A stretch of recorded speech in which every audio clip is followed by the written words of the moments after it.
Welcome back to another episode of the Canon on the Boomer Bust channel. I'm your host Terry, and today doing a spoiler review for The Suicide Squad, directed by James Gunn. So I don't know what you call this, sequel, remake, soft reboot of The Suicide Squad that David Ayer did, bringing back a couple characters and James Gunn taking over. I didn't like this movie. I did not like this movie. I'm going to get right to it. And it seems like there is a group. It seems like people are like kind of on extremes. Like people either really love it or really didn't enjoy it, at least from the things that I've seen. And I'm on the side of really didn't enjoy it. Like I really was disappointed when I saw it in the theater. And then the next day after kind of thinking it over, I was all the way like, I didn't like that. I thought it was bad. And so I, obviously respect everybody's opinion. Some people, like usual, going hard as if they're correct. It's subjective. But for me, it just didn't work, man. And I don't know that sometimes you have movies where people are like, this is a type of movie where either you love it or hate it. And I can see why people might love it. I don't necessarily see that. I respect it, but I don't. I can't put myself in those shoes. I can't see what people really enjoyed about it. Yeah, just not me. I mean, because for me, the issues start with the story. The story, which, if you listen to my reviews, is typically going to be the biggest thing that wins me. And for me, this story just didn't make any sense. It didn't mean anything, especially once you get to the end. Like, obviously, Suicide Squad, the premise is pretty similar. Amanda Waller wants something done. She gets these people. She persuades them. They got to have a bomb in their head, whatever, they get it done. Yes, we know that. But it's like, okay, well, what are they getting done? And what's happening? So to me, you see, I'm not, huge into the Suicide Squad comics, but we know from comic books, we know from the Assault on Arkham, which kind of made Suicide Squad even more popular. We know from the Ayer movie, just different interpretations that either the mission is going to be the central thing that's important, or just the journey of the squad is going to be important. And I felt like this movie fell short on both of those, where you had the actual mission itself, which just turned out to be destroy evidence that the American government had a part in these like messed up experiments. Okay, whatever. Because first of all, that doesn't even come into almost the very end of the movie. So that was never really the overarching thing. But then, above that, the cover-up story was Project Starfish. And we all saw Starro in the commercial, so we knew it was like this big alien Starro thing. But again, that didn't really mean nothing besides a quick little, they found it floating in space. It's like, okay. And then we see some really body horror type stuff where they're talking about they were experimenting, and it was like, okay. But then really at the end of the day, Starro's just like, this city's mine. Okay, cool. So we got to beat the big monster. The mission didn't mean anything. Not to mention you had kind of this revolution going on, but the president dies because he is in love with Harley Quinn randomly, and not to like get some information from her. He talks a little bit about kind of the perception and how marrying Harley Quinn would help, which was just weird. But then he dies, so he's of no consequence. And then the next person, he doesn't really do anything either. And so just that whole situation, the freedom fighters was barely a thing besides a funny scene with killing their people. It was just like none of that mattered. So then you look to the journey of the squad. You kill most of the squad in the beginning. I know, again, that is a moment where I think some people was like, you're going to really like that or you're not. And it turned me off early. It was just like, okay, what was the point? Like, You hyped up this cast, you showed all this in the marketing, and it was just like, okay, I mean, it's one thing, obviously, to kill somebody early, but to kill like half the cast that we were talking about, it was just like, okay, that was a waste. You could have just marketed this as like Idris Elba and Margot Robbie and, John Cena. You could have did that. But instead, you hyped it as this gigantic ensemble and then didn't use any of them. So whatever. You could take that or leave it.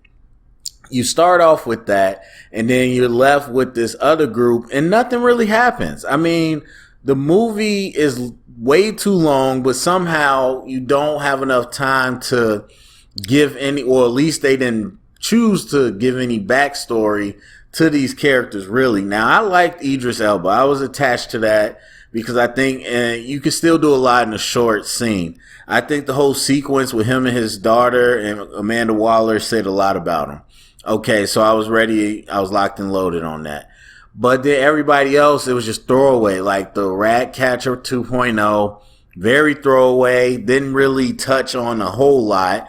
And then at the end, they had a little flashback with her and her dad, who's Taika Waititi, and it was just like, okay. And like, again, she just having like this little moment on the bus. And all of a sudden, and I was funny because I was talking to a friend I went to go see it with, and I said, yeah, Idris Elba is going to end up having a big brother or father relationship with Ratcatcher. Exactly what happened. But it came out of nowhere and just really fast. Just a little exchange on the bus, and all of a sudden, she's warming his heart. So I was just like, okay, whatever. King Shark had no background. John Cena as Peacemaker had no background. And so it was just like, okay, we got Rick Flag, we got Harley Quinn, and it was, it's just nothing really meant anything on that journey. Nothing means a lot with Harley Quinn, besides the Joker. So you can't expect too much there. But, and then I forgot Polka Dot Man, who I did like. I liked, for the most part. The mom thing was kind of stupid to me, how they kept showing his mom. But I liked him as a character. I thought he was well portrayed. But again, you had this core group. You knew you had this core group, whether you marketed them or not. You have to do something with that story. And I don't feel, honestly, like they did enough for anybody to really change anything. Obviously, Peacemaker didn't change much with anybody, and he ended up, being kind of a bad guy at the end. I think they started something good with Ratcatcher and King Shark, but didn't really follow it up, and he didn't really do nothing else to the movie. And then again, I think the Idris and Ratcatcher thing was forced.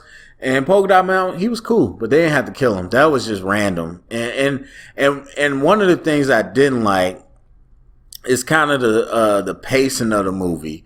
Some of the beats felt like you knew exactly what was about to happen. Like, just the way the camera angle is, it was kind of conventional. Like when he's like, I'm a superhero, he looks to him and laugh in a wide shot. You knew he was about to get smashed. It was just like, okay, whatever. But the pacing in general was just off. Like, I did not like this, okay, let's show everybody dying. Oh, let's go 3 days later. Okay, let's get back. Okay, let's go 8 minutes earlier. And it was just like, I didn't like that back and forth. It didn't fit with this movie. I really wish they just told a cleaner story. But then on top of that, I felt like there were so many moments that were boring. There were so many more moments or like stretches where I was just like, okay, what is happening here? Can we move on? Like, let's get to something. And then the real frustrating part is that once you get to the end of the movie, you realize a lot of those boring stretches didn't amount to anything. They literally had no payoff. And so it's just like, okay, what are we doing? Like, even with, the president. So let's go there. You set this idea up where one of the presidents is, or the first dude that's president, he is not as aggressive. He's more tactical. The second guy seems to be more aggressive. So you set up this whole Harley Quinn thing, he dies, and so it seems as if the second president is going to be more of a loose cannon and do something. But he doesn't even get a chance to, because they're already in there to find Starro, and he gets loose before that president even makes a decision. So it was just no point in at all to this president, which means there was no point to Harley Quinn having a side love affair, whatever, and none of it was just pointless. And then just to set up the action scene with Harley Quinn, which I like, but I didn't love like a lot of people were talking about. And then the rescue joke, okay, that was all pointless. And so there's things like that where it was just like, to me, there was no payoff, and it just slowed the movie down in some points. So I didn't enjoy that. And then overall, it was weird. And some people really like weird. I get that. I understand that part. But I'm not a fan of weird. So you throw that on top of all the other stuff that I had issues with in the movie, and I just really did not like it. I really don't understand how it had this hype of one of the greatest comic book movies. Like, I don't see it. Like, what are we talking about? What is great about this movie? I mean, the acting, I think, is really good. I think the action is solid. The visual effects are solid, but what was great about this movie, the story was piss poor. And so, I really didn't enjoy it. And then for me, again, I'm not a gore person. So there's some people that's just going to love that. But to me, I think even when you have gore, you can get too repetitive. It's the same thing like beating a joke to death. It's the same thing with doing too many jump scares in a movie. Anything that you could be, potentially get to an overabundance. And I think that's what happened with the gore to me, where it just became like desensitizing. It was just like, okay, yeah, we know that's going to be gruesome, whatever. And so I feel like there's certain properties where if you let it breathe enough and you're not overdoing it, then that stuff has impact when it happens. Whether that's, foul language, whether that's, sex scenes, whatever it is. But for me, when you do it too much, then it just loses its meaning. And I felt like that's what happened with all the gore. So it's just like, okay, whatever. And so, yeah, I mean, overall, I really wished it was better. I think there were some things that I was really liking. I love a lot about Idris Elba as Bloodsport. I like the back and forth with him and Peacemaker. Peacemaker, I don't even really understand, especially because he's supposed to be a criminal, but he's like super government. I don't know. So there's that. But Ratcatcher, there was something there that I kind of liked, but I just didn't get enough from. And Polka Dot Man, I thought was pretty solid. But other than that, yeah, I was not a fan. So if I had to give it a grade, I get a Suicide Squad a D+. That's where I'm at with it. So, but I know a lot of people disagree, so that's fine. Y'all love the movie. I love to hear why. Go to the comment section, tell me what you think, share it around, get the conversation started. Thumbs up, subscribe, and remember, if you heard it, it's official canon.